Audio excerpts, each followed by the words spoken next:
बिस्मिल्लाहिर्रहमानिर्रहीम। अस्सलाम वालेकुम दोस्तों, नई वीडियो में खुश आमदीद। दोस्तों, रूसी फौज यूक्रेनी दारुल हुकूमत में घुस गई, अहम हथियारों पर कब्जा कर लिया, जबकि रूस ने तबाहकुन हमले में पूरी यूक्रेनी एयरबेस को तबाह कर दिया है। जबकि दूसरी जानिब यूक्रेन ने बेलारूस में यूक्रेन पर हमला किया। 3 रूसी जर्नैलों की हलाकत की खबरें। पुतिन की जानिब से आखिरी चांस की वार्निंग जारी कर दी गई। वीडियो की तफसील में जाने से पहले आप देख रहे हैं हकीकत की दुनिया डॉक्टर अली के साथ। हमारा चैनल सब्सक्राइब करके घंटी के निशान को दबाना मत भूलिएगा। इस वीडियो को ज्यादा से ज्यादा फेसबुक, व्हाट्सएप और सोशल मीडिया पर शेयर जरूर करें। शेयर और लाइक करने के साथ साथ कमेंट बॉक्स में पाक फौज जिंदाबाद, पाकिस्तान पाइंदाबाद और पाकिस्तान के गुमनाम हीरोज को सलाम का नारा कमेंट जरूर कीजिएगा। दोस्तों, रूस के हमले को आज 17वां रोज है और रूसी फौज का ऑपरेशन इंतहाई कामयाबी से जारी है। यूक्रेनी दारुल हुकूमत कीव से पहले आम शहरियों को इनखला का अमल मुकम्मल किया गया। उसके बाद रूसी फौज की जानिब से पेशकदमी शुरू करते हुए यूक्रेन के दारुल हुकूमत में कमांडो एक्शन शुरू कर दिया गया है। जहां दोस्तों, रूसी फौज की जानिब से यूक्रेनी दारुल हुकूमत कीव में दाखिल होने के बाद एक स्पेशल ऑपरेशन शुरू कर दिया गया है।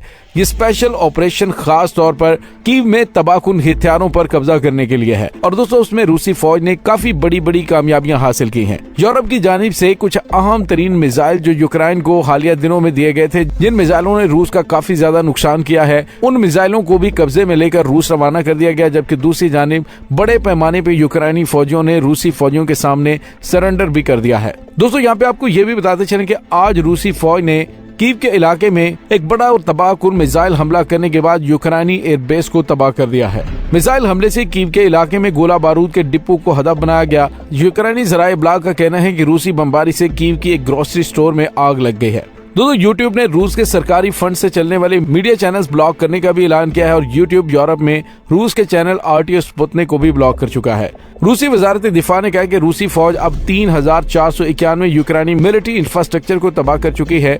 यूक्रेन ने दावा किया है कि मारियोपोल में मस्जिद पर गोलाबारी की गई, जिसकी वजह से 80 शहरी जख्मी हुए। दोस्तों, रूसी फौज का जो 65 किलोमीटर लंबा काफिला था, उनमें से मुतअद्दिद कमांडो एक्शन के लिए कीव में दाखिल हुए हैं और दाखिल होने के बाद उन्होंने बड़ी कार्रवाइयां शुरू कर दी और बड़ी बड़ी कामयाबियां हासिल की हैं। दोस्तों, इसमें चेचन जांबाज पेश हैं। दोस्तों, दूसरी जानिब रूस की जानिब से कहा जा रहा है कि यूक्रेन ने मुख्तलिफ ममालिक के 7000 के करीब अफराद को मुख्तलिफ शहरों के अंदर इंसानी ढाल के तौर पर यरगमाल बना रखा है, जबकि 70 बहरी जहाज बंदरगाहों में फंसे हुए हैं।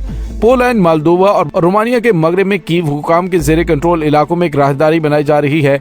रूसी सफारत खाने ने कहा है कि हमने जिन 10 रास्तों की पेशकश की है, उनमें से यूक्रेन के बाशिंदों ने सिर्फ 2 पर इत्तफाक किया है, जिनमें कीव और मारियोपोल शामिल हैं। कीव में हुकाम ने मजीद 4 शहरों अजीम, एज़गोडार, विलोनाखा और ज़ाइटोमिर की समतों में 4 रास्तों को खोलने का ऐलान किया गया। रूस के बयान में मजीद कहा गया कि सिर्फ 24 घंटों के दौरान मजीद 23,127 अफराद ने रूस में पनाह ली। उनमें से 26,19,026 पहले ही यूक्रेन की तकरीबन 2000 बस्तियों में रह रहे हैं। हैंसपोर्ट में कहा गया है कि 3,562 बच्चों समेत 34,555 लोगों को यूक्रेन के मुख्तलिफ इलाकों के साथ लुहांस्क और डोनेट्स्क की जानिब से यूक्रेन की शराकत दारी के बगैर 2,23,000 से ज्यादा लोगों को फौजी कार्रवाई के बाद से निकाला गया, जिनमें से 50,258 बच्चे भी शामिल हैं। दोस्तों, रूस के साथ बरसरे पैकार यूक्रेन की मदद के लिए अमरीका, बरतानिया और दीगर नाटो ममालिक की जानिब से हथियारों की फराहमी का सिलसिला भी जारी है। अमेरिका ने यूक्रेन को एंटी ड्रोन फिजाई दिफाई निजाम फराहम करने का फैसला किया है, जो जल्द ही यूक्रेन के हवाले कर दिया जाएगा। पेंटागन ने कहा है कि नए हथियारों की फरोख्त के हवाले से बढ़ती हुई मांग पूरी करने के लिए एक खुसूसी टीम का सहारा लिया गया है। दोस्तों, दूसरी जानिब एक और बड़ी खबर सामने आ रही है, जिसमें पता चला है कि रूस का हमसाया मुल्क बेलारूस, जिसकी सरहदें यूक्रेन के साथ मिलती हैं और इस वक्त 40,000 के करीब रूसी फौजी भी बेलारूस में मौजूद हैं। दोस्तों, याद रहे कि गुज़िश्ता 3 महीनों से ये 40,000 फौजी बेलारूस के अंदर जंगी मशकों की गर्ज से मौजूद थे और जंग की हालत में रूस ने वहीं पर रखने का फैसला किया। दोस्तों, अब बेलारूस की सरकारी इदारों ने इस बात की तस्दीक की है कि यूक्रेन की जानिब से बेलारूस पर एयर स्ट्राइक की गई है और उस एयर स्ट्राइक में बड़े पैमाने पर नुकसान हुआ है। बेलारूस ने यूक्रेन को मुंह तोड़ जवाब देने का ऐलान किया है। दूसरी जानिब अमेरिका और यूक्रेन की जानिब से कहा जा रहा है कि यूक्रेन की सरहद से ये हमला रूसी तैयारों ने बेलारूस पर किया है, ताकि बेलारूस को भी इस जंग में शामिल किया जा सके। लेकिन दोस्तों, सवाल ये पैदा होता है कि रूस क्यों अपने इत्तहादी पर हमला करेगा। ये सिर्फ और सिर्फ अमेरिका और मगरबी ममालिक का घनौना प्रोपेगेंडा है कि पहले रूस ने जैसे ही वो शवाहिद आम किया कि अमेरिका की जानिब से यूक्रेन में तबाहकुन हथियार तैयार किए जा रहे हैं, तो उसके साथ ही अमेरिका ने इल्जाम लगा दिया कि रूस यूक्रेन के अंदर जरासीमी हथियारों से हमला कर सकता है। अब कहा जा रहा है कि रूस ने बेलारूस में हमला किया है। मकसद ये कि रूस को दुनिया में गंदा करने की कोशिश, क्योंकि इस वक्त रूसी ज़राए अबलाग से मिलने वाली खबरों को तो मुकम्मल तौर पे पूरी दुनिया में बंद कर दिया गया है। सिर्फ यूक्रेनी मौकफ को दिखाया जा रहा है और यूक्रेनी मौकफ के हवाले से जो खबरें आती हैं वही बताई जा रही हैं।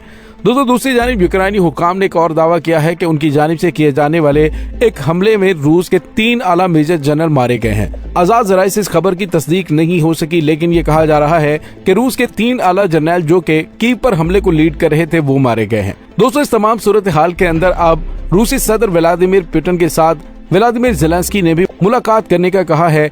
ताहम रूसी सदर व्लादिमीर पुतिन ने मुलाकात की हामी भी भर ली है। लेकिन दोस्तों, यहाँ पे आपको ये बताते चलें कि इस मुलाकात के हवाले से जो अहम तरीन चीजें सामने आई हैं वो ये है कि रूसी सदर ने कहा है कि ये मुलाकात 2 टोक होगी, हाँ या ना। इसमें मुलाकात के मजीद अदवार नहीं होंगे। इसी शर्त पर रूसी सदर ने व्लादिमीर ज़ेलेंस्की से मिलने की हामी भरी है। दोस्तों, अब देखना ये है कि यूक्रेनी सदर व्लादिमीर ज़ेलेंस्की की जानिब से किन शराइत पर हथियार डालने की बात की जाती है, क्योंकि अगर यूक्रेन ने हथियार ना डाले तो बेपनाह नुकसान के बाद रूस पूरे यूक्रेन पर काबिज हो जाएगा। अब इसी वजह से ज़ेलेंस्की ने बातचीत करने का कहा है, ताकि कुछ ऐसी बाइज्जत किस्म की शराइत रख के जिसमें ज़ेलेंस्की को ज्यादा हजीमत का सामना न करना पड़े, क्योंकि कल को फिर उसने अवाम में जाना है।